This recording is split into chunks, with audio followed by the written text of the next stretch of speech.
मैं हूँ राधा तिवारी। गंगा सागर साहित्य चैनल में आपका स्वागत है। मैं लेकर आई हूँ आज यूजीसी नेट दिसंबर 2025 के लिए इम्पोर्टेंट कहानी परिंदे डॉक्टर निर्मल वर्मा की।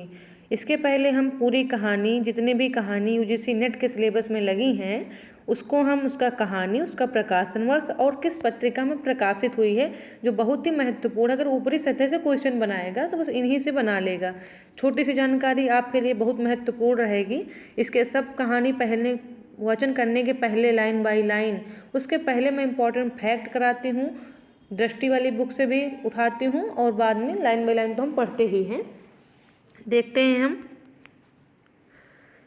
कहानी प्रकाशन वर्ष पत्रिका। एक टोकरी भर मिट्टी 1901 में प्रकाशित हुई है। छत्तीसगढ़ मित्र पत्रिका से प्रकाशित हुई है। चंद्रदेव से मेरी बातें 1904 सरस्वती पत्रिका से प्रकाशित हुई है। दुलाई वाली 1907 प्रकाशन वर्ष है, सरस्वती पत्रिका में प्रकाशित हुई है। दुनिया का सबसे अनमोल रतन 1907 और 1908 दोनों ही माने जाते हैं। जो आपको मिले वही टिक करना है। जमाना पत्रिका में प्रकाशित हुई है। कानों में कंगना 1913 में प्रकाशित हुई है, इंदु पत्रिका से। उसने कहा था प्रकाशन वर्ष 1915 सरस्वती पत्रिका में प्रकाशित हुई है। आकाशदीप 1928 या 29। अपना अपना भाग्य 1929 या 31। प्रकाशन वर्ष हुआ है 1929 या 31। विशाल भारत में प्रकाशित हुई है। ईदगाह 1933 में प्रकाशित हुई है, चांद पत्रिका में प्रकाशित हुई है। गैंग्रीन या रोज कहानी है, जिसका प्रकाशन वर्ष है 1934। राही कहानी है, प्रकाशन वर्ष 1941, हंस पत्रिका में प्रकाशित है। सिक्का बदल गया 1948 में प्रकाशित कहानी है, प्रतीक पत्रिका में प्रकाशित है। जो हम आज कहानी पढ़ने जा रहे हैं, परिंदे कहानी, जिसका प्रकाशन वर्ष में आपको कन्फ्यूजन रहती है कि 1957 है या 60। अगर आपको पूछे कि 1900 परिंदे कहानी, तो आपको 1957 टिक करना है। परिंदे कहानी संग्रह पूछे तो आपको 1960 टिक करना है।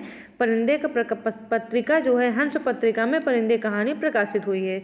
कोसी का घटवार 1957 या 58 कल्पना पत्रिका में प्रकाशित हुई है। लाल पान की बैगन कहानी 1957 में प्रकाशित हुई है, कहानी पत्रिका में। लाल पान की बेगम प्रकाशन वर्ष 1957 कहानी पत्रिका में प्रकाशित हुई है। राजा निर्बंसिया कहानी 1957 या 58 प्रकाशन वर्ष है। दोनों ही आप देखते रहिए, जो भी आपको मिले वही आपको टिक करना है। तीसरी कसम उठ मारे गए गुलफाम 1958 में प्रकाशित, अपरंपरा पत्रिका में। पिता कहानी 1965 प्रकाशन वर्ष है। इंस्पेक्टर माता दीन चांद पर 1970 प्रकाशन वर्ष।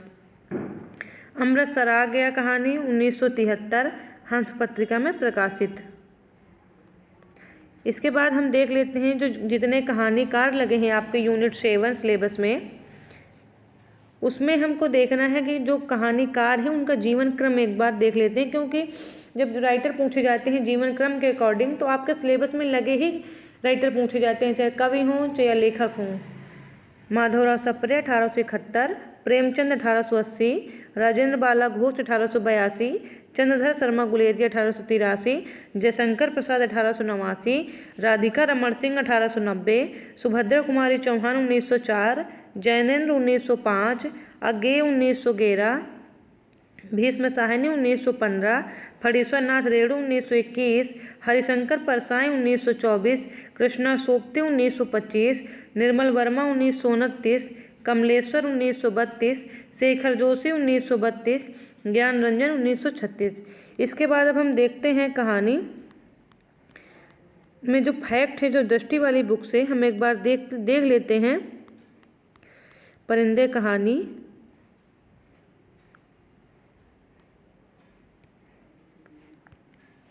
प्रकाशन वर्ष 1957 दिए हुए हैं।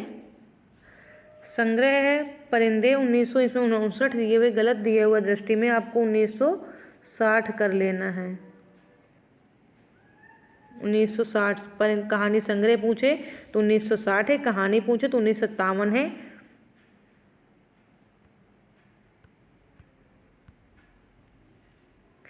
डायरी का खेल, माया का मर्म। ये जो कहानी परिंदे कहानी संग्रह में जो कहानियाँ लगी हैं, डायरी का खेल, माया का मर्म। तीसरा गवाह, अंधेरे में, पिक्चर पोस्ट कार्ड, सितंबर की एक शाम, परिंदे। आपको जो कहानी संग्रह में कौन कौन से और कहानियाँ लगी वो जरूर ही देखने चलना है। प्रतिपाद्य इसका देखते हैं। सर्वथा एक नए ढंग से प्रेम और मानवीय नियत की पड़ताल करती हुई कहानी है। इस कहानी का केंद्रीय तथ्य मध्यम वर्गीय जीवन में व्याप्त अकेलापन है। सभी चरित्र न सिर्फ अकेले हैं बल्कि कभी न कभी खत्म होने वाले इंतजार की प्रक्रिया में बोझिल, उदास और टूटे हुए हैं। इसी इंतजार की समरूपता को आधार बनाकर लेखक ने इसका नाम परिंदे रखा है। प्रेम का तीव्र सम्मोहन तथा उससे मुक्त होने की अकुलाहट है इस कहानी में। नामवर सिंह कहते हैं इस कहानी के बारे में कि फकत 7 कहानियों का संग्रह परिंदे निर्मल वर्मा की ही पहली कृति नहीं है, बल्कि जिसे हम नई कहानी कहना चाहते हैं उसकी भी पहली कृति है। निर्मल वर्मा जी, नामवर सिंह जी कहते हैं कि निर्मल वर्मा की जो कहानी है इसको हम नई कहानी कहना चाहते हैं। इसके हम पात्र देख लेते हैं। प्रमुख पात्र है लतिका, एक पहाड़ी कॉन्वेंट स्कूल में जो शिक्षिका है। उसका प्रेमी है गिरीश की मृत्यु के बाद उसकी स्मृतियों के प्रति मोह है। जो लतिका है उनका प्रेमी गिरीश है, उनकी मृत्यु हो जाती है तो उन्हीं की स्मृतियों के मोह में वो फंसी रहती हैं। बिला नागा क्लब में जाती हैं, वहीं गिरीश से परिचय हुआ था। गिरीश से लतिका का परिचय कहाँ हुआ था? बिला नागा क्लब में हुआ था। मैंने ईटर ऑफ कुमाऊं गिरीश द्वारा चढ़ाने के लिए दिया गया नाम। Man eater of Kumaon, Girish जो चढ़ाने में कहता था मैन ईटर ऑफ कुमाऊं कहता था। देवदार पर बालों की क्लिप से गिरीश का नाम लिखा था। जो देवदार पर बालों की क्लिप से लतिका ने गिरीश का नाम लिखा था। जो मिस्टर ह्यूबर्ट पात्र हैं जो संगीत शिक्षक हैं, लतिका को प्रेम पत्र लिखता है। पियानो पर सोपा नोक्टर्न तथा चाइकोस्की के कंपोजिशन बजाता है। प्राणघातक बीमारी से ग्रस्त है। कौन? Mister Hubert. अगला पात्र है डॉक्टर मुखर्जी, स्कूल में अध्यापन तथा प्राइवेट प्रैक्टिस करते हैं। मूलतः बर्मा से जापानी आक्रमण के समय पलायन इनका हुआ था। मूलतः ये बर्मा से, लेकिन बर्मा से जापानी आक्रमण के समय पलायन हुए थे, बर्मा से हैं। डॉक्टर मुखर्जी कहाँ के हैं? बर्मा के हैं। रास्ते में उनकी पत्नी की मृत्यु हो जाती है। व्यक्तिगत जीवन के विषय में अधिक मुखर नहीं हैं। फिलोसोफाइज करके बात करने की आदती हैं। जो गौड़ पात्र हैं कहानी के, मेजर गिरीश नेगी कुमाऊं रेजिमेंट के हैं। करीमुद्दीन हॉस्टल का नौकर है, आलसी है। मिस वुड है स्कूल की प्रिंसिपल, ओल्डमेड कहकर पुकारा जाता है। मिस वुड हैं स्कूल के जो प्रिंसिपल हैं, उन्हें ओल्ड मेड कहकर पुकारा जाता है। फादर एल्बंड है, चैपल के पादरी हैं। जूली, उसके सैनिक प्रेमी का पत्र लतिका पकड़ लेती है। एक जूली है जो स्टूडेंट हैं, उनका पत्र है लतिका पकड़ लेती हैं। उसके जो पत्र है सैनिक प्रेमी का पत्र है जो लतिका पकड़ती हैं। और एक है सुधा, ये भी स्कूल की छात्रा हैं। कुछ हम कथन देख लेते हैं। Can we do nothing for the dead and for a long time the answer has been nothing. ये किसका कथन है? कैथरीन मिन्सफील्ड का। अगला कथन है डॉक्टर मुखर्जी कहते हैं, मरने से पहले मैं एक दफ़ा बर्मा जाऊंगा और तब एक क्षण के लिए उनकी आंखों से गीली सी नमी छा जाती है। होम स्काइनेस की एक ऐसी बीमारी जिसका इलाज किसी डॉक्टर के पास नहीं है। कौन सी बीमारी है डॉक्टर मुखर्जी के? होम स्काइनेस। उसे याद आया कुछ महीने पहले अचानक उसे ह्यूबर्ट का प्रेम पत्र मिला था।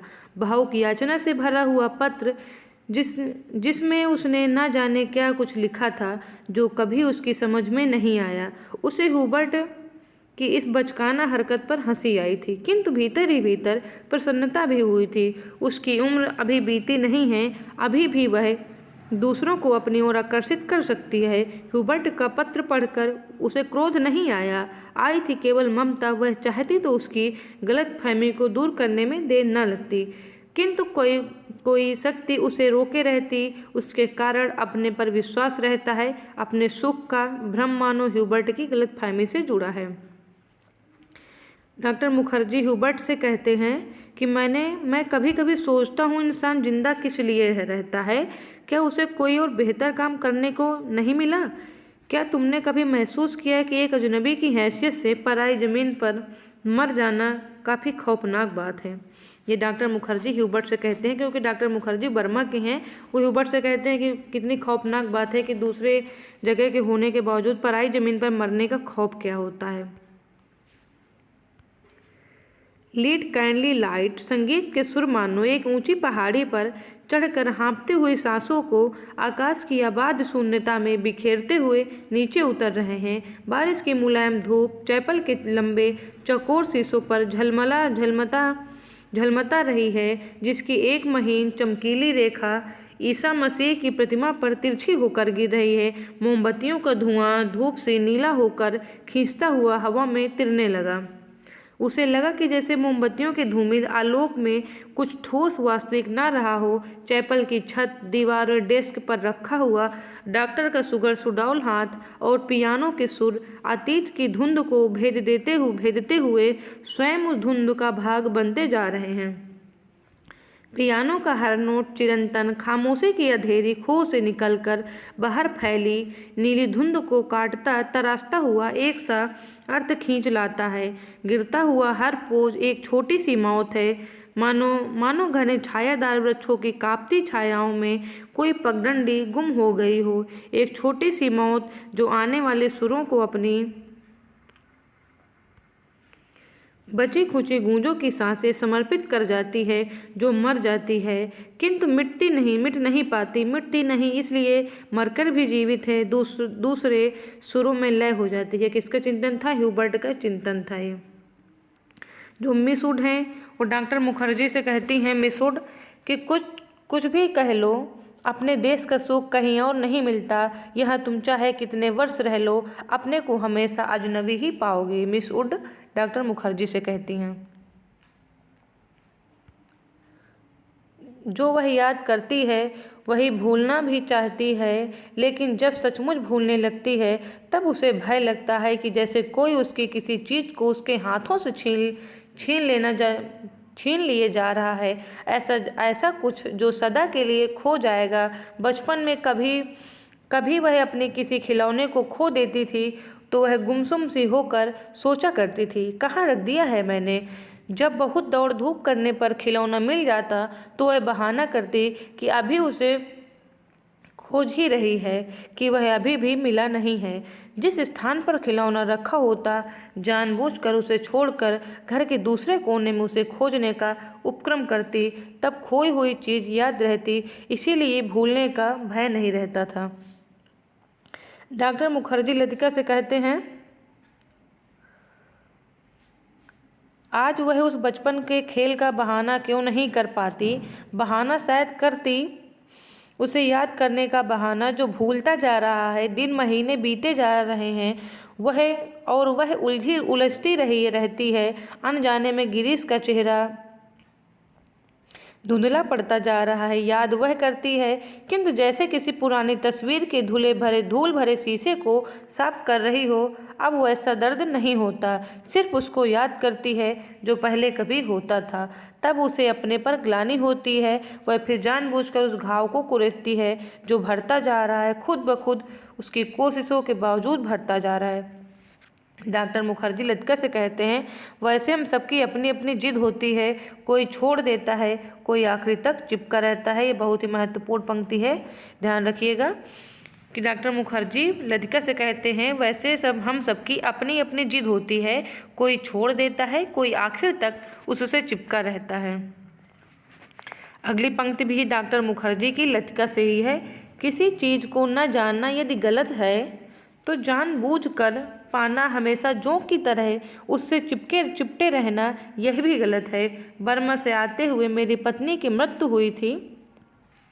मुझे अपनी ज़िंदगी बेकार सी लगी थी। आज इस बात को अरसा गुजर गया, जैसा आप देखती हैं मैं जी रहा हूँ। उम्मीद है कि काफ़ी अरसा और जीऊँगा। ज़िंदगी काफ़ी दिलचस्प लगती है, और यदि उम्र की मजबूरी न होती तो शायद मैं दूसरी शादी करने में भी न हिचकता। इसके बावजूद कौन कह सकता है कि मैं अपनी पत्नी से प्रेम नहीं करता था, आज भी करता हूँ।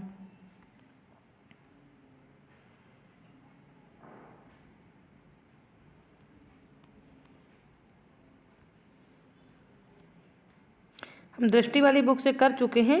अगली हम वाचन करेंगे पूरी कहानी लाइन बाय लाइन, जो आप बने रहिए साथ में। सिर्फ परिंदे कहानी निर्मल वर्मा की है, उससे हम लाइन बाय लाइन वाचन करते हैं। आप थोड़ा एडजस्ट करिए कि इसमें, क्योंकि इसमें अंडरलाइन करने का प्रोवाइड नहीं कर रहा है PDF। ये साइड की इसकी अपनी है। देखते हैं, हम पूरा कहानी का लाइन बाय लाइन वाचन करेंगे। आप साथ सिर्फ बने रहिए। आप कोई काम कर रहे हैं, महिला हैं, कोई भी हैं, यदि आप हाउस वाइफ हैं तो आप ईयरबड यूज करिए और आराम से पूरी कहानी सिर्फ सुनिए। मैंने इंपॉर्टेंट फैक्ट पूरे करवा ही दिए हैं, सिर्फ आप सुन लीजिए, उतना ही बहुत है। अंधेरे गलियारे में चलते हुए लतिका ठिठक गई। दीवार का सहारा लेकर उसने लैंप की बत्ती बढ़ा दी। सीढ़ियों पर उसकी छाया एक बेडौल कटी फटी आकृति खींचने लगी। 7 नवंबर। कमरे में लड़कियों की बातचीत और हंसी ठहाकों का स्वर अभी तक आ रहा था। लतिका ने दरवाज़ा खटखटाया। शोर अचानक बंद हो गया। कौन है? लतिका चुप खड़ी रही। कमरे में कुछ देर तक घुसर पुसर होती रही, फिर दरवाजे की चिटकनी के खोलने का स्वर आया। लतिका कमरे की देहरी से कुछ आगे बढ़ी। लैंप की झपकती लौ में लड़कियों के चेहरे सिनेमा के पर्दे पर ठहरे हुए क्लोजअप की भांति उभरने लगे। कमरे में अंधेरा क्यों रखा है? लतिका के स्वर में हल्की सी झिड़की थी। झिड़की का आभास था। लैंप में तेल ही खत्म हो गया मैडम। यह सुधा का कमरा था, इसीलिए उसे ही उत्तर देना पड़ा। हॉस्टल में शायद वह सबसे अधिक लोकप्रिय लड़की थी, क्योंकि सदा छुट्टी के समय या रात को डिनर के बाद आसपास के कमरों में रहने वाली लड़कियों का जमघट उसी के कमरे में लग जाता था। देर तक गपशप हंसी मजाक चलता रहता। तेल के लिए करीमुद्दीन से क्यों नहीं कहा? कितनी बार कहा मैडम, लेकिन उसे याद रहे तब तो। कमरे में हंसी की फुहार एक कोने से दूसरे कोने तक फैल गई। लतिका के कमरे में आने से अनुशासन की जो घुटन घिर आई थी, वह अचानक बह गई। करीमुद्दीन हॉस्टल का नौकर था। उसके आलस्य और काम में टाल मटोल करने के किस्से हॉस्टल की लड़कियों में पीढ़ी दर पीढ़ी चले आते थे। लतिका को हठात कुछ स्मरण हो आया। अंधेरे में लैंप घुमाते हुए चारों ओर निगाहें दौड़ाई। कमरे में चारों ओर घेरा बनाकर वे बैठी थी। पास पास एक दूसरे से टकराकर सबके चेहरे परिचित थे, किंतु लैंप के पीले मध्यम प्रकाश में मानो कुछ बदल गया था, जैसे वह उन्हें पहली बार देख रही थी। जूली, अब तक तुम इस ब्लॉक में क्या कर रही हो? जूली खिड़की के पास पलंग के सिरहाने बैठी थी। उसने चुपचाप आंखें नीची कर ली। लैंप का प्रकाश चारों ओर से सिमट कर अब केवल उसके चेहरे पर घिर रहा था। नाइट रजिस्टर पर दस्तखत कर दिए? हाँ मैडम। फिर लतिका का स्वर कड़ा हो आया। जूली सकुचाकर खिड़की से बाहर देखने लगी।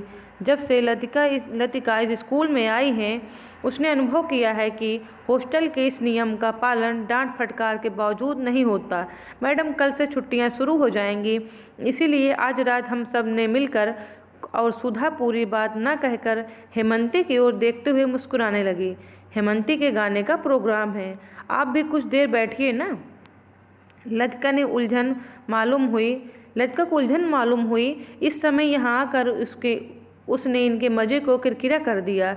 इस छोटे से हिल स्टेशन पर रहते हुए उसे खासा अरसा हो गया है, लेकिन कब समय पतझड़ और गर्मियों का घेरा पार कर सर्दियों की छुट्टी की गोद में सिमट जाता है, उसे कभी याद नहीं रहता। चोरों की तरह चुपचाप वह देहरी से बाहर को गई। उसके चेहरे का तनाव ढीला पड़ गया। वह मुस्कुराने लगी। मेरे संग स्नोफॉल देखने कोई नहीं ठहरेगा? मैडम, छुट्टियों में क्या आप घर नहीं जा रही हैं? सब लड़कियों की आंखें उस पर जम गईं। अभी कुछ पक्का नहीं।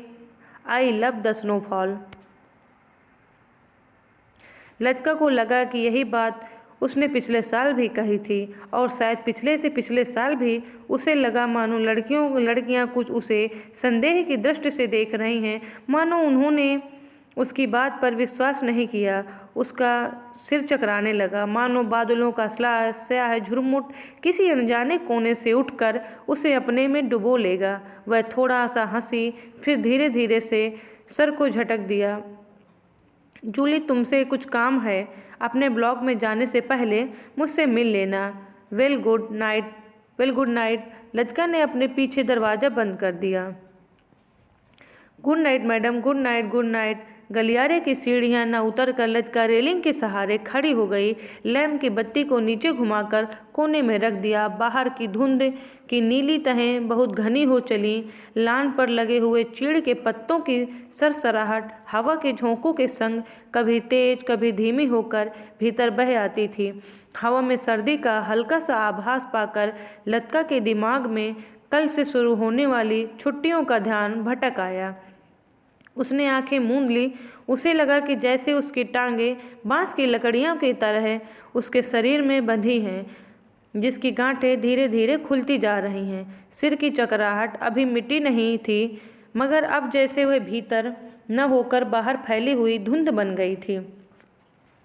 सीढ़ियों पर बातचीत का स्वर सुनकर लतिका जैसे सोते से जाग गई।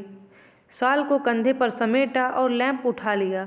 डॉक्टर मुखर्जी मिस्टर ह्यूबर्ट के संग एक अंग्रेजी धुन गुनगुनाते हुए ऊपर आ रहे थे। सीढ़ियों पर अंधेरा था और ह्यूबर्ट को बार बार अपनी छड़ी से रास्ता टटोलना पड़ता था। लतिका ने 2-4 सीढ़ियाँ उतरकर लैंप को नीचे झुका दिया।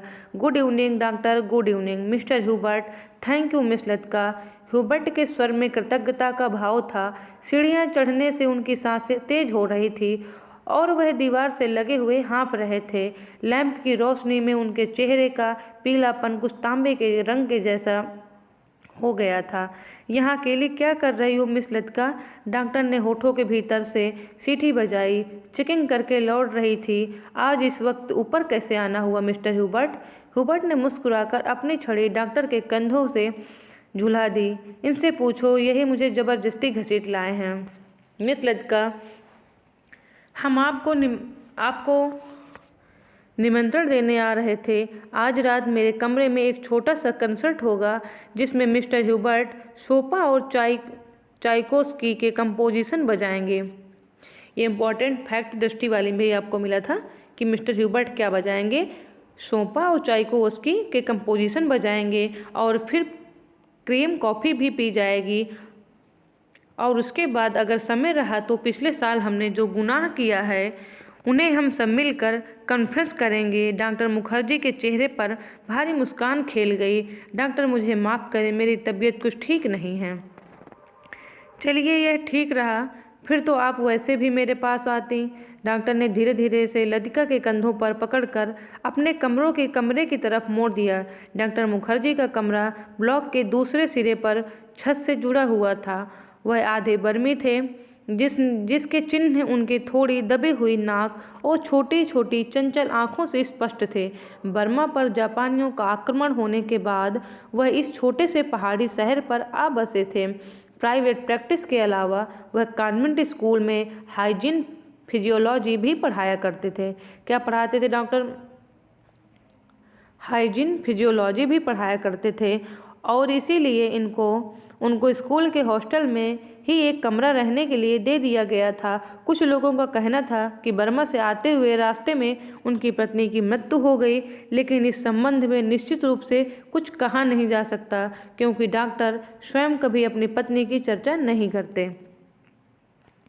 बातों के दौरान डॉक्टर अक्सर कहा करते हैं, मरने से पहले मैं एक दफ़ा बर्मा जाऊंगा, और तब एक क्षण के लिए उनकी आंखों में एक नमी सी छा जाती। लतिका चाहने पर भी उनसे कुछ पूछ नहीं पाती। उसे लगता है कि डॉक्टर कहीं नहीं चाहते कि कोई अतीत के संबंध में उनसे कुछ भी पूछे या सहानुभूति दिखलाए। दूसरे ही क्षण अपनी गंभीरता को दूर ठेलते हुए वह हंस पड़ते हैं, एक सूखी सी बूझी हुई हंसी। होम सिकनेस की ही एक ऐसी बीमारी है जिसका इलाज किसी डॉक्टर के पास नहीं है। होम सिकनेस छत पर मेज कुर्सियां डाल दी गईं और भीतर कमरे पर परकोलेटर में कॉफ़ी का पानी चढ़ा दिया गया। सुना है अगले 2-3 वर्षों में यहाँ पर बिजली का इंतजाम हो जाएगा, डॉक्टर ने स्प्रिट लैंप जलाते हुए कहा। यह बात तो पिछले 10 सालों से मैं सुनने में आ रही है। अंग्रेज़ों ने भी कोई लंबी चौड़ी स्कीम बनाई थी, पता नहीं उसका क्या हुआ, ह्यूबर्ट ने कहा। वह आराम कुर्सी पर लेटा हुआ बाहर लॉन की ओर देख रहा था। लतिका कमरे से 2 मोमबत्तियां ले आई, मेज के दोनों सिरों पर टिकाकर उन्हें जला दिया। छत का अंधेरा मोमबत्ती की फीकी रोशनी के इर्द गिर्द सिमटने लगा। एक घनी नीरवता चारों ओर घिरने लगी। हवा में चीड़ के वृक्षों की साएं दूर दूर तक फैली। पहाड़ियों और घाटियों में सीटियों की गूंज सी छोड़ती जा रही थी। इस बार शायद बर्फ जल्दी गिरेगी। अभी से हवा में एक सर्द खुश्की सी महसूस होने लगी है। डॉक्टर का सिगार अंधेरे में लाल बिंदी सा चमक रहा था। पता नहीं मिस वुड को स्पेशल सर्विस का गोरख धंधा क्यों पसंद आता है। छुट्टियों में घर जाने से पहले क्या यह जरूरी है कि लड़कियां फादर एलमंड का सरमन सुने, ह्यूबर्ट ने कहा। डॉक्टर को फादर एलमंड एक आंख नहीं सुहाते। लतिका कुर्सी पर आगे झुककर प्यालों में कॉफ़ी उड़ेलने लगी। हर साल स्कूल बंद होने के दिन 2 यही प्रोग्राम होते हैं, चैपल में स्पेशल सर्विस और उसके बाद दिन में पिकनिक। लतिका को पहला साल याद आया जब डॉक्टर के संग पिकनिक के बाद वह क्लब गई थी। डॉक्टर बार में बैठे थे। बार रूम कुमाऊं रेजिमेंट के अफसरों से भरा हुआ था। कुछ देर तक बिलियर्ड का खेल देखने के बाद जब वह वापस बार की ओर आ रहे थे तब उसने दाईं ओर की क्लब की लाइब्रेरी में देखा, मगर उसी समय डॉक्टर मुखर्जी पीछे से आ गए थे। मिस लतिका, ये मेजर गिरीश नेगी हैं। बिलियर्ड रूम से आते हुए हंसी ठहाकों के बीच वह नाम दब सा गया था।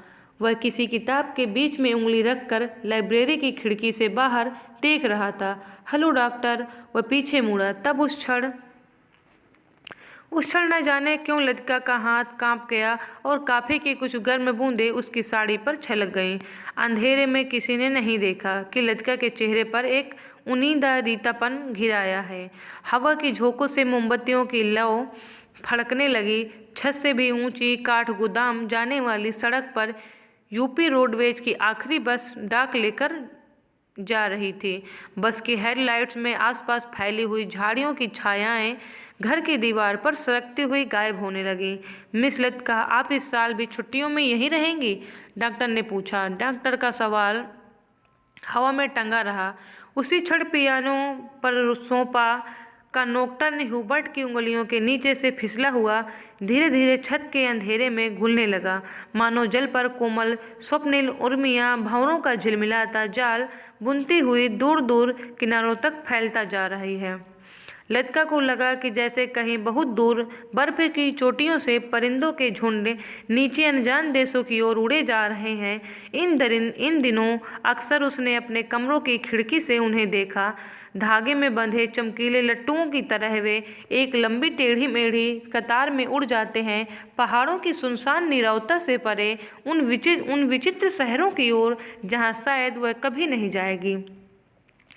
लतिका आर्म चेयर पर उगने लगी। डॉक्टर मुखर्जी का सिगार अंधेरे में चुपचाप जल रहा था।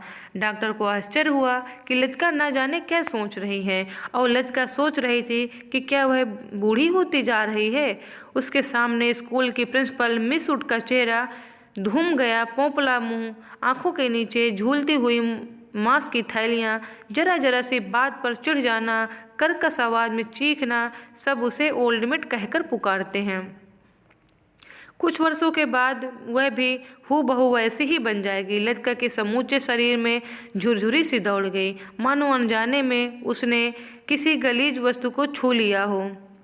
उसे याद आया कुछ महीने पहले अचानक उसे ह्यूबर्ट का प्रेम पत्र मिला था, भाव की याचना से भरा हुआ पत्र, जिसमें उसने न जाने क्या कुछ लिखा था जो कभी उसकी समझ में नहीं आया।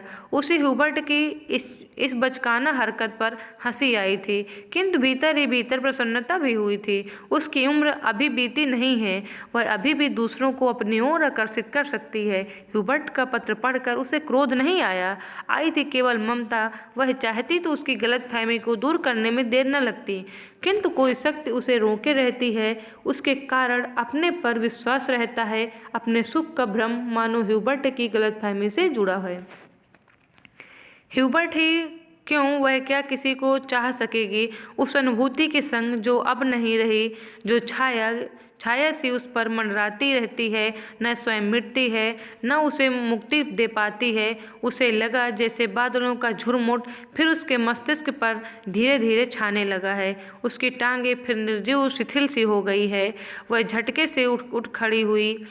डॉक्टर, माफ़ करना, मुझे बहुत थकान सी लग रही है। बिना वाक्य पूरा किए ही वह चली गई। कुछ देर तक टेरेस पर निस्तब्धता छाया रही। मोमबत्तियां बुझने लगी थी।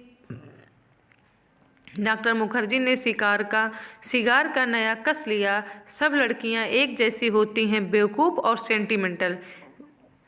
ह्यूबर्ट की उंगलियों का दबाव पियानो पर ढीला पड़ता गया। अंतिम सुरों की झिझकी सी गूंज कुछ क्षणों तक हवा में तिरती रही। डॉक्टर, आपको मालूम है मिस लतिका का व्यवहार पिछले कुछ अरसे से अजीब सा लगता है। ह्यूबर्ट के स्वर में लापरवाही का अभाव था। वह नहीं चाहता था कि डॉक्टर को लतिका के प्रति उसकी भावनाओं का आभास मात्र भी मिल सके, जिस कोमल अनुभूति को वह इतने समय से संजोए आया है। डॉक्टर उसे हंसी के एक ठहाके में उपहासास्पद बना देगा। क्या तुम नियत में विश्वास करते हो ह्यूबर्ट? डॉक्टर ने कहा। ह्यूबर्ट दम रोको प्रतीक्षा करता रहा। वह जानता था कि कोई भी बात कहने से पहले डॉक्टर को फिलोसोफाइज करने की आदत थी। डॉक्टर टेरेस के जंगल से सटकर खड़ा हो गया। फीकी सी चांदनी में चिड़ के पेड़ों की छायाएं लान पर गिर रही थी। कभी कभी कोई जुगनू अंधेरे में हरा प्रकाश छिड़कता हवा में गायब होता जाता था। मैं कभी कभी सोचता हूँ, इंसान जिंदा किस लिए रहता है? क्या उसे कोई और बेहतर काम करने को नहीं मिला? हजारों मील अपने मुल्क से दूर मैं यहाँ पड़ा हूँ। यहाँ कौन मुझे जानता है?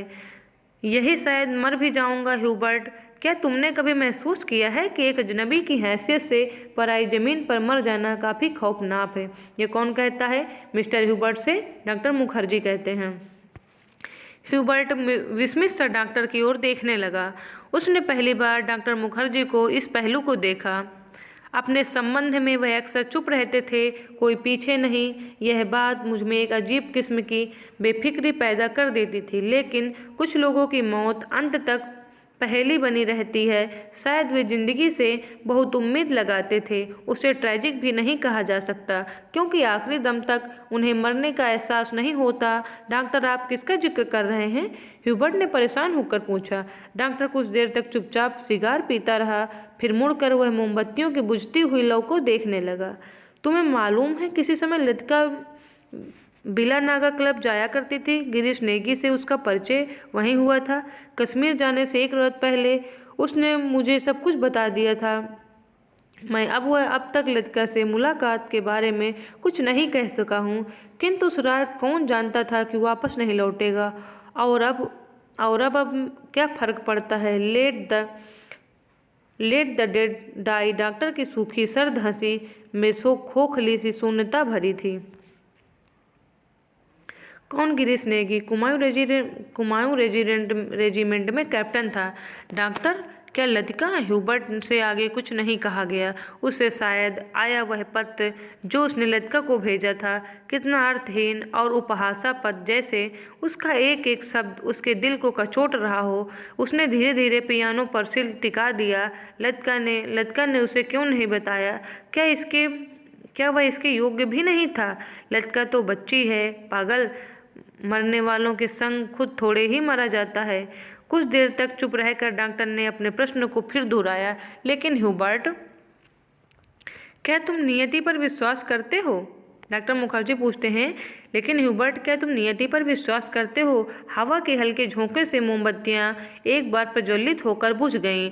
टेरेस पर ह्यूबर्ट और डॉक्टर अंधेरे में एक दूसरे को चेहरा देख नहीं पा रहे थे, फिर भी वे एक दूसरे की ओर देख रहे थे।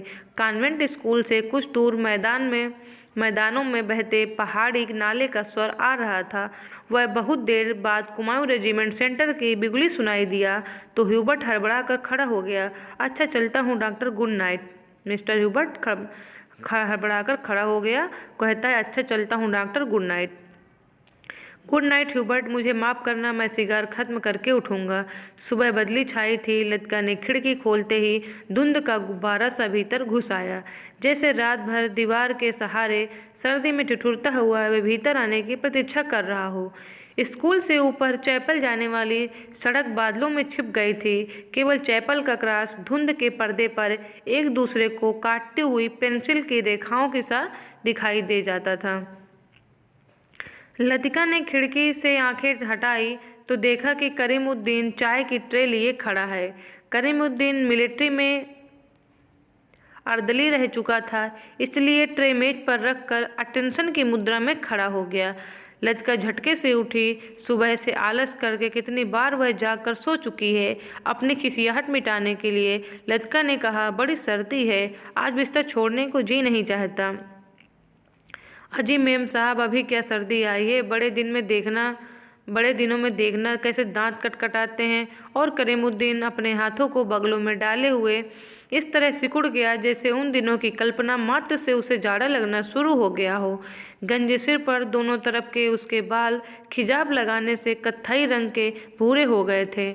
बात चाहे किसी विषय पर हो रही हो, वह हमेशा खींच तान कर उसे ऐसे क्षेत्र में घसीट लाता था जहां वह बेझिझक अपने विचारों को प्रकट कर सके।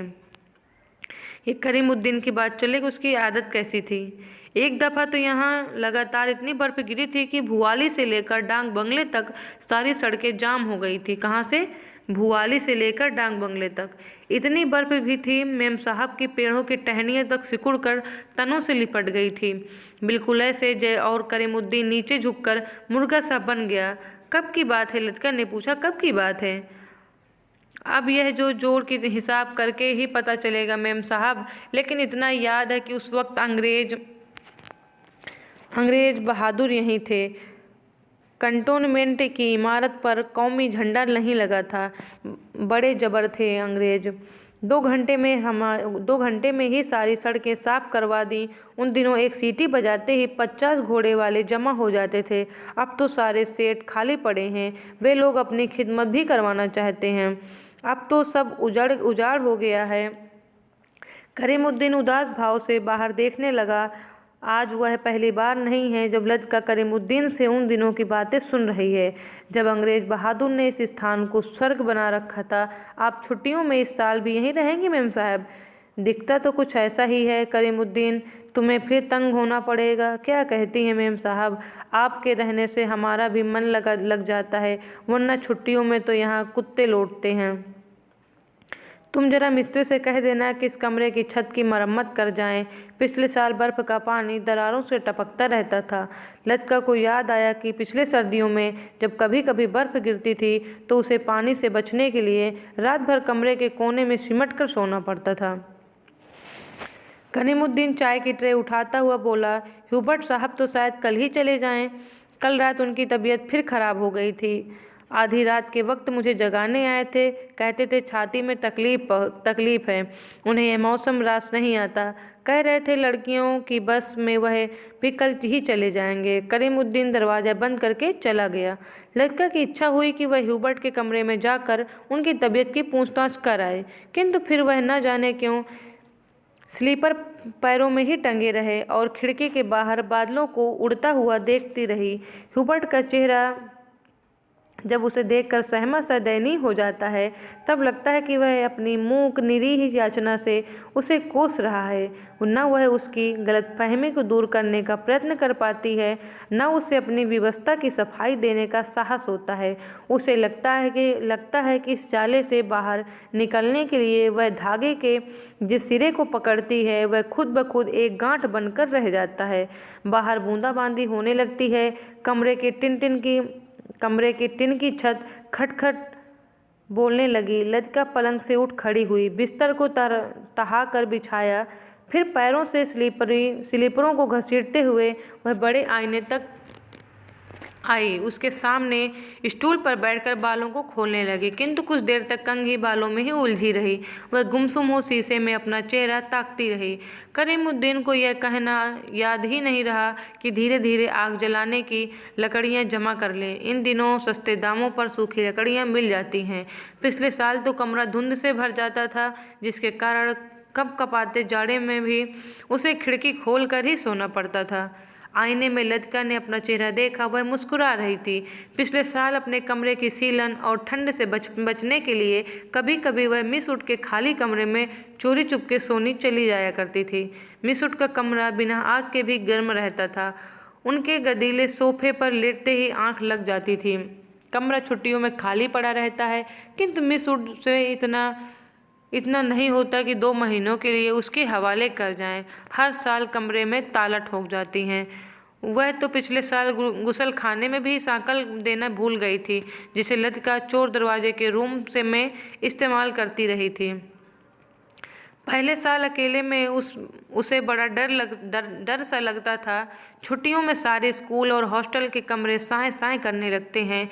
डर के मारे उसे जब कभी नींद नहीं आती थी, तब वह करीमुद्दीन को रात में देर तक बातों में उलझाए रखती। बातों में जब खोई सी वह सो जाती, तब करीमुद्दीन चुपचाप लैंप बुझाकर चला जाता। कभी कभी बीमारी का बहाना करके वह डॉक्टर को बुलवा भेजती थी और बाद में बहुत जिद करके दूसरे कमरे में उनका बिस्तर लगवा देती थी। लतिका के कंधे से बालों का गुच्छा निकाला और बाहर फेंकने के लिए वह खिड़की के पास आ खड़ी हुई। बाहर छत की ढलान से बारिश की जल की मोटी सी धार बराबर लान पर गिर रही थी। मेघाच्छन्न आकाश में सरकते हुए बादलों के पीछे पहाड़ियों के झुंड कभी उभर आते थे, कभी छिप जाते थे, मानो चलती हुई ट्रेन से कोई उन्हें देख रहा हो। लतिका ने खिड़की से बाहर सिर निकाल लिया। हवा के झोंके से उसकी आंखें छिप गईं। उसे जितने काम याद आते हैं, उतना ही आलस घना होता जाता है। बस की सीटें रिजर्व करवाने के लिए चपरासी को रुपए देने हैं। जो सामान हॉस्टल की लड़कियां पीछे पीछे छोड़े जा रही हैं, उन्हें गोदाम में रखवाना होगा। कभी कभी तो छोटी छोटी क्लास की लड़कियों के साथ पैकिंग करवाने के काम में भी हाथ बटाना पड़ता था। वह इन कामों से उबती नहीं। धीरे धीरे सब निपट जाते हैं। कोई गलती इधर उधर रह जाती सो बाद में सुधर जाती है। हर काम में चिक चिक करती रहती हैं, किचकिच रहती है। हर काम में किचकिच रहती है, परेशानी और दिक्कत होती है, किंतु देर सवेर इससे छुटकारा मिल ही जाता है। किंतु जब लड़कियों की आखिरी बस चली जाती है, तब मन उचाट सा हो जाता है। खाली कॉरिडोर में घूमती हुई कभी इस कमरे में जाती हैं, कभी उसमें जाती हैं। वह नहीं जान पाती कि अपने से क्या करें। दिल कहीं भी नहीं टिक पाता, हमेशा भटका भटका सा रहता है।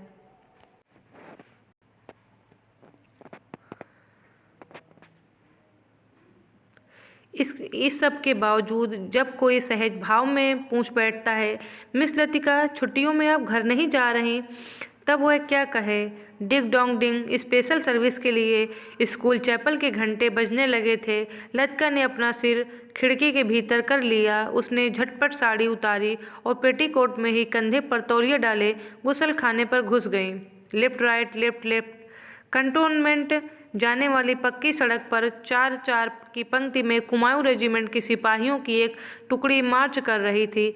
फौजी बूटों की भारी खुरदरी आवाज़ें स्कूल चैपल की दीवारों से टकराकर भीतर प्रेयर हॉल में गूंज रही थी। Blessed of the are the meek father Elmond एक एक शब्द चबाते हुए खंखारते स्वर में सरमन ऑफ द माउंट पढ़ रहे थे। ईसा मसीह की मूर्ति के नीचे कैंडलब्रियम के दोनों ओर मोमबत्तियां जल रही थी, जिनका प्रकाश आगे बेंचों पर बैठी हुई लड़कियों पर पड़ रहा था। पिछली लाइनों के बीच बेंचें अंधेरे में डूब रही थी, जहां लड़कियां प्रार्थना की मुद्रा में बैठी हुई सिर झुकाए एक दूसरे से घुसर पुसर कर रही थी। मिस वुड सीजन के सफलतापूर्वक समाप्त होने पर विद्यार्थियों और स्टाफ सदस्यों को बधाई का भाषण दे चुकी थी और अब फादर के पीछे बैठी हुई अपने में ही कुछ बुड़बुड़ा रही थी, मानो धीरे धीरे फादर को प्रॉम्प्ट कर रही हूँ।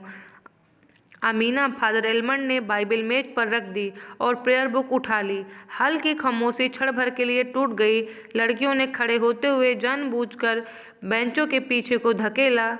बेंच फर्श पर रगड़ खाकर सीटी बजाती हुई पीछे खिसक गईं। हॉल के कोने से हंसी फूट पड़ी। मिस उड का चेहरा तन गया, माथे पर भ्रुकुटियां चढ़ गईं। अचानक निस्तब्धता छा गई। हाल के उस घुटे हुए धुंधलके में फादर का तीखा फटा स्वर सुनाई देने लगा। Jesus said, I am the light of the world, he had followeth me shall not walk in darkness but shall have the light of the life। Doctor Mukherjee ने ऊब और उकताहट से भरी हुई जम्हाई ली। कब यह किस्सा खत्म होगा? उसने इतने ऊंचे स्वर में लतका से पूछा कि वह सकुचा कर दूसरी ओर देखने लगी। स्पेशल सर्विस के समय डॉक्टर मुखर्जी के होंठों पर व्यंग्यात्मक मुस्कान खेलती रहती है और वह धीरे धीरे अपने मूँछों को खींचता रहता। फादर एलमंड की वेशभूषा देखकर लतका के दिल में गुदगुदी सी दौड़ गई। जब वह छोटी थी तो अक्सर यह बात सोचकर विस्मित हुआ करती थी कि क्या पादरी लोग सफ़ेद चोगे के नीचे कुछ नहीं पहनते? अगर धोखे से वह ऊपर उठ जाए तो? लेफ्ट मार्च करते हुए फौजी बूट चैपल से दूर होते जा रहे थे। केवल उनकी गूंज हवा से शेष रह रही थी। हिम नवंबर 117। फादर ने प्रार्थना पुस्तक खोलते हुए हाल में प्रत्येक लड़की ने डिस्क रखी हुई हिम बुक खोल ली। पन्नों के उलटने की खड़खड़ाहट फिसलती हुई एक सिर से दूसरे सिर तक फैलने लगी। आगे की बेंच से उठकर ह्यूबर्ट पियानो के सामने स्टूल पर बैठ गया। संगीत शिक्षक होने के कारण हर साल स्पेशल सर्विस के अवसर पर उसे कॉयर के संग पियानो बजाना पड़ता था। ह्यूबर्ट ने अपने रुमाल से नाक साफ की। अपनी घबराहट छिपाने के लिए ह्यूबर्ट हमेशा ऐसा ही किया करता था। कनखियों से हाल की ओर देखते हुए अपने कांपते हाथों से हिम बुक खोली। Lead kindly light. पियानो के सुर दबे झिझकते से मिलने लगे। घने बालों से ढकी ह्यूबर्ट की लंबी पीली उंगलियां खुलने सिमटने लगीं। कायर में गाने वाले लड़कियों के स्वर एक दूसरे से गूंथकर कोमल स्निग्ध लहरों में बिंध गए। लतका को लगा उसका जूड़ा ढीला पड़ गया है, मानो गर्दन के नीचे झूल रहा है। मिस उड की आंख बचा लतका ने चुपचाप बालों में लगे क्लिपों को कसकर खींच दिया। बड़ा झक्की आदमी है। सुबह मैंने ह्यूबर्ट को यहाँ आने से मना कर दिया था, फिर भी चला आया, डॉक्टर ने कहा। लतका को करीमुद्दीन की बात याद हो गई। रात भर ह्यूबर्ट को खांसी का दौरा पड़ा था। कल जाने के लिए कह रहे थे। लतका ने सिर टेढ़ा करके ह्यूबर्ट के चेहरे की झलक पाने की विफल चेष्टा की। इतने पीछे से कुछ भी देख पाना असंभव था। पियानो पर झुका हुआ केवल ह्यूबर्ट का सिर ही दिखाई देता था। Lead kindly light. संगीत के सुर मानो एक ऊंची पहाड़ी पर चढ़कर हाँफती हुई सांसों को आकाश की आवाज़ शून्यता में बिखेरते हुए नीचे उतर रहे हैं। बारिश की मुलायम धूप चैपल के लंबे चौकोर शीशों पर झिलमिला रही है, जिसकी एक महीन चमकीली रेखा ईसा मसीह की प्रतिमा पर तिरछी होकर गिर रही है। मोमबत्तियों का धुआं धूप में नीली सी लकीर खींचता हुआ हवा में तिरने लगा है। पियानो के क्षणिक पोज में लतका को पत्तों का परिचित मरमर कहीं दूर अनजानी दिशा में आता हुआ सुनाई दे जाता है। एक क्षण के लिए एक भ्रम हुआ कि चैपल का फीका सा अंधेरा उस छोटे से प्रेयर हॉल के चारों कोनों में सिमटता हुआ उसके पास घिर आया है, मानो उसकी आंखों पर पट्टी बांधकर उसे यहाँ तक ले आया हो और अचानक उसकी आंखें खोल दी हों। उसे लगा कि जैसे मोमबत्तियों के धूमिल आलोक में कुछ भी ठोस वास्तविक न रहा हो। चैपल की छत, दीवारों, डेस्क पर रखा हुआ डॉक्टर का सुघड़ सुडौल हाथ और पियानो के सुर अतीत की धुंध को भेदते हुए स्वयं उस धुंध का भाग बनते जा रहे हों। एक पगली सी स्मृति, एक उद्भ्रांत भावना। चैपल के शीशों के परे पहाड़ी सूखी हवा में झुकी हुई वीपिंग विलोज की कांपती टहनियाँ, पैरों तले चीड़ के पत्तों की धीमी सी चिरपरिचित खड़खड़। वहीं पर गिरीश एक हाथ में मिलिट्री का खाकी हैट लिए खड़ा है। चौड़े उठे हुए सबल कंधे, अपना सिर वहाँ टिका दो तो जैसे सिमट कर खो जाएगा। चार्ल्स बोअर, यह नाम तो उसने सुना रखा है। वह झेंप कर हंसने लगा। तुम्हें आर्मी में किसने चुन लिया? मेजर बन गए हो, लेकिन लड़कियों से भी गए बीते हो। जरा जरा सी बात पर चेहरा लाल हो जाता है। यह सब वह कहती नहीं, सिर्फ सोचती भर थी। सोचा था कहूँगी भी कभी, वह कभी भी नहीं आया। ब्रूस का लाल फूल लाए हो न झूठे खाकी कमीज के जिस जेब पर बैग चिपके थे उसमें से मुसा हुआ बुरुस का फूल निकल आया। छी, शर्म मुरझा गया। अभी कभी ने खिला कहाँ। How clingy. उसके बालों में गिरीश का हाथ उलझ रहा। फूल कहीं टिक नहीं पाता। फिर उसे क्लिप के नीचे फंसा कर उसने कहा, देखो। वह मुड़ी और इससे पहले कि वह कुछ कहती, गिरीश ने अपना मिलिट्री का हैट ढप से उसके सिर पर रख दिया। वह मंत्रमुग्ध सी वैसी वहीं खड़ी रही। उसके सिर पर गिरीश का हैट है, माथे पर छोटी सी बिंदी पर उड़ते हुए बाल। गिरीश ने उस बिंदी को अपने होठों से छुआ। उसने उसके नंगे सिर को अपने हाथों से समेट लिया। लचका। गिरीश ने चिढ़ाते हुए कहा, मैं नीटर ऑफ कुमाऊँ। उसका यह नाम गिरीश ने उसे चिढ़ाने के लिए रखा था। गिरीश ने लचका का नाम चिढ़ाने के लिए रखा था, मैन ईटर ऑफ कुमाऊँ। वह हंसने लगी। लचका, सुनो। गिरीश का स्वर कैसा हो गया था। न मैं कुछ भी नहीं सुन रही। लचका, मैं कुछ महीनों में वापस लौट आऊँगा ना। मैं कुछ भी नहीं सुन रही। किंतु वह सुन रही।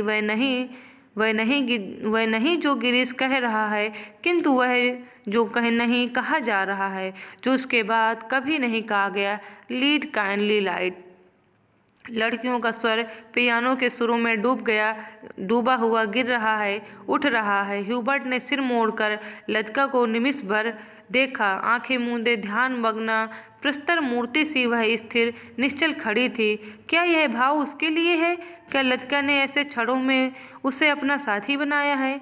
ह्यूबर्ट ने गहरी सांस ली और उस सांस में ढेर सी थकान उमड़ आई। देखो मिस उड कुर्सी पर बैठे बैठे सो रही हैं। डॉक्टर होठों में ही फुसफुसाया। यह डॉक्टर का पुराना मजाक था कि मिस उड प्रार्थना करने के बहाने आंखें मूंदे हुए नींद की झपकियां लेती हैं। फादर एलमंड ने कुर्सी पर फैले अपने गाउन को समेट लिया और प्रेयर बुक बंद करके मिस उड के कानों में कुछ कहा। पियानो का स्वर क्रमशः मंद पड़ने लगा।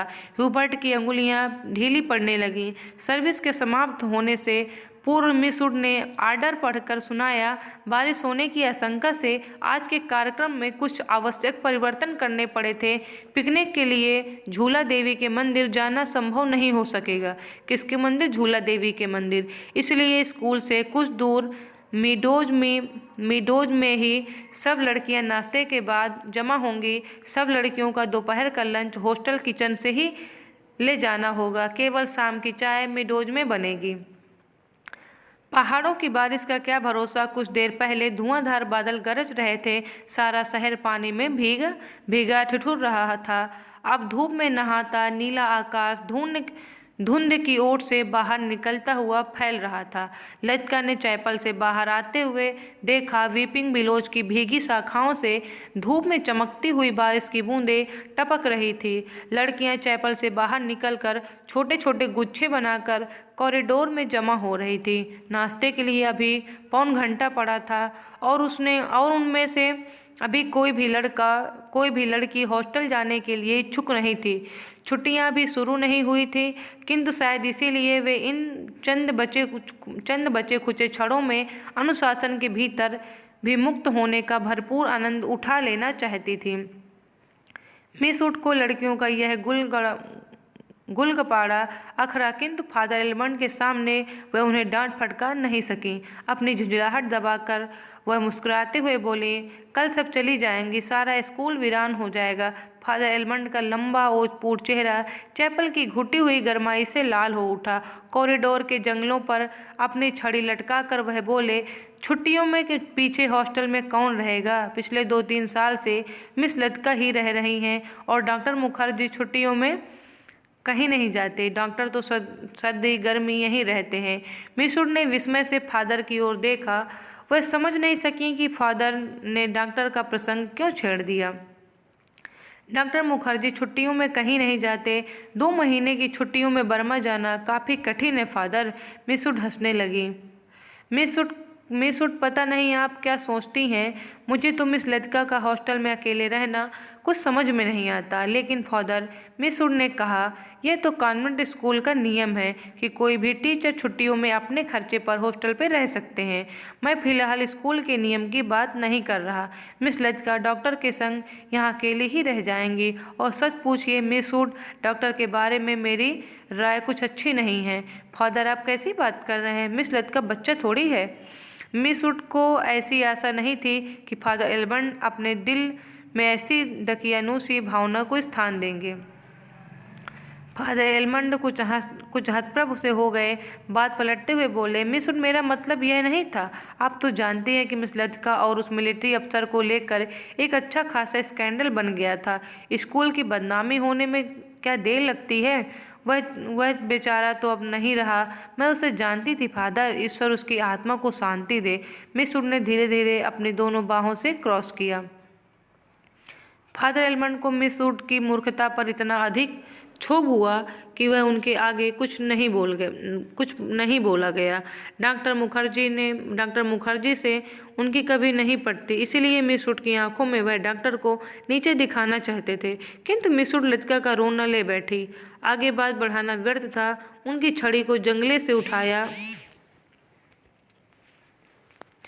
और ऊपर साफ खुले आकाश को देखते हुए बोले, प्रोग्राम आपने यूं ही बदला।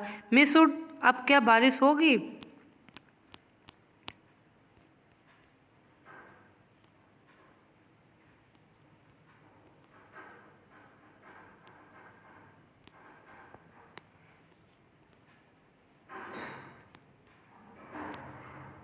ह्यूबर्ट जब चैपल से बाहर निकला तो उसकी आंखों से चकाचौंध सी हो गईं। उसे लगा जैसे किसी नीली अचानक ढेरी सी चमकीली उबलती हुई रोशनी मुट्ठी में भरकर उसकी आंखों में झोंकती हो। पियानो के संगीत के सुर रुई के झुई मुई रेशों की भांति अब तक उसके मस्तिष्क की थकी मांदी नसों पर फड़फड़ा रहे थे। वह काफ़ी थक गया था। पियानो बजाने से उसके फेफड़ों पर हमेशा भारी दबाव पड़ता, दिल की धड़कन तेज हो जाती थी। उसे लगता था कि संगीत के एक नोट को दूसरे नोट में उतारने के प्रयत्न में वह एक अंधेरी खाई पार कर रहा है। आज चैपल में मैंने जो महसूस किया वह कितना रहस्यमय, कितना विचित्र था। ह्यूबर्ट ने सोचा, मुझे लगा पियानो का हर नोट चिरंतन खामोशी की अंधेरी खो से निकलकर बाहर फैली नीली धुंध को काटता तराशता हुआ एक भूला सा अर्थ खींच लाता है। गिरता हुआ हर रोज एक छोटी सी मौत है, मानो घने छायादार वृक्षों की कांपती छायाओं में कोई पगडंडी गुम हो गई हो। एक छोटी सी मौत जो आने वाले सुरों को अपनी बची खुची गूंजों की सांसें समर्पित कर जाती है, जो मर जाती है किंतु मिट नहीं पाती। मिटती नहीं इसलिए मरकर भी जीवित है, दूसरे सुरों में लय हो जाती है। डॉक्टर, क्या मृत्यु ऐसे ही आती है? अगर मैं डॉक्टर से पूछूं तो वह हंसकर टाल देगा। मुझे लगता है वह पिछले कुछ दिनों से कोई बात छिपा रहा है। उसकी हंसी में जो सहानुभूति का भाव है वह मुझे अच्छा नहीं लगता। आज उसने मुझे स्पेशल सर्विस में आने से रोका था। कारण पूछने पर वह चुप रहा था। कौन सी ऐसी बात है जिसे मुझसे कहने में डॉक्टर कतराता है? शायद मैं शक्की मिजाज होता जा रहा हूँ और बात कुछ भी नहीं है। ह्यूबर्ट ने देखा, लड़कियों की कतार स्कूल से हॉस्टल जाने वाली सड़क पर नीचे उतरती जा रही है।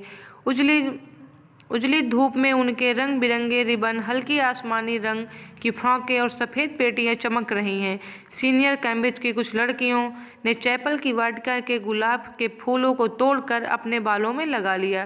कैंटोनमेंट के 3-4 सिपाही लड़कियों को देखते हुए अश्लील मजाक करते हुए हंस रहे हैं और कभी कभी किसी लड़की की ओर जरा झुककर सीटी बजाने लगते हैं। Hello mister Hubert. ह्यूबर्ट ने चौंक कर पीछे देखा। लतिका एक मोटा सा रजिस्टर बगल में दबाए खड़ी थी। आप कभी यहीं हैं, आप अभी यहीं हैं? ह्यूबर्ट की दृष्टि लतिका पर टिकी रही। वह क्रीम रंग की पूरी बाहों की ऊनी जैकेट पहने हुए कुमाऊं लड़कियों की तरह। लतिका का चेहरा गोल था। धूप की तपन से पका गेहूं रंग कहीं कहीं हल्का सा गुलाबी हो आया था, मानो बहुत धोने पर भी गुलाल के कुछ धब्बे इधर उधर बिखरे रहे हों। उन लड़कियों के नाम नोट करने थे जो कल जा रही हैं। सो पीछे रुकना पड़ा। अभी भी तो कल जा रहे हैं, आप भी तो कल जा रहे हैं मिस्टर ह्यूबर्ट। आप तो अभी तक तो यही इरादा है, यहाँ रुककर भी क्या करूँगा। आप स्कूल की ओर जा रही हैं, चलिए।